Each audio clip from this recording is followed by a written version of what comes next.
That can only be solved through the parties negotiating. So we need to resolve something very locally and have a grown-up approach to dialogue. And this policy of, there are issues, disputes in South China Sea which need to be addressed by the sovereign states which are directly concerned through negotiations and peaceful means.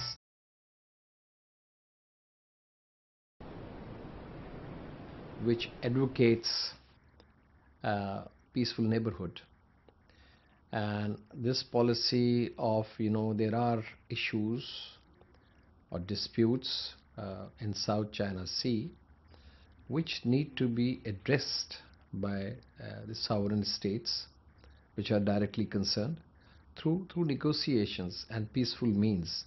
I think this is a good policy, and only through this effort and this endeavor we can maintain peace and stability in the region. So I think this approach of negotiations and bilateral communication to settle whatever issues exist is the right approach.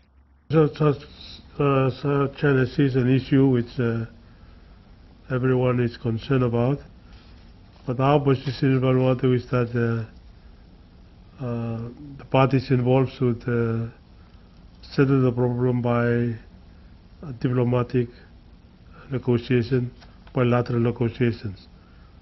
So it's really up to the parties concerned to sort out a way out through diplomatic negotiations. But I think actually China China has a wonderful example. For example, before China and Vietnam had successfully solved the border issue, dispute issue. China also solved the Beibu Gulf issue with Vietnam. Right? That time also China was big, Vietnam was small. Those two countries successfully solved their issue. Actually, China can apply, this is the same principle to South China Sea issue. I believe personally, as I understand, when China and Vietnam sit down to solve their issue, dispute, territorial dispute, actually no international law of sea apply, right? Or even border issue. There's no such international law to solve border issue, because the two countries were successful in shut down the issue. Right? It's a very good case, right? Why we cannot apply the same principle to the South China Sea issue? I think talks are crucial, and that's where we have to be careful that yes, we need to resolve something very locally and have a grown-up approach to dialogue. We've seen what's happening in the Middle East, for example, and many of us are anxious about that, and the huge influx of people coming out of that region.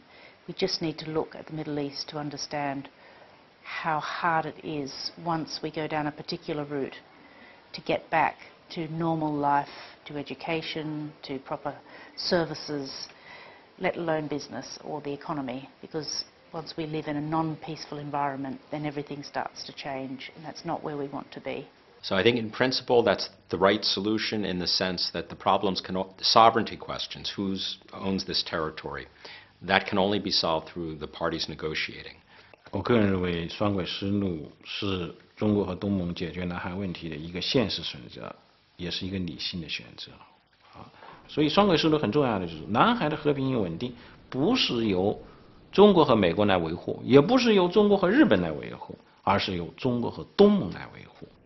第二个就是需要通过双边的渠道和东盟的相关国家来进行协商谈判。为什么这么说呢？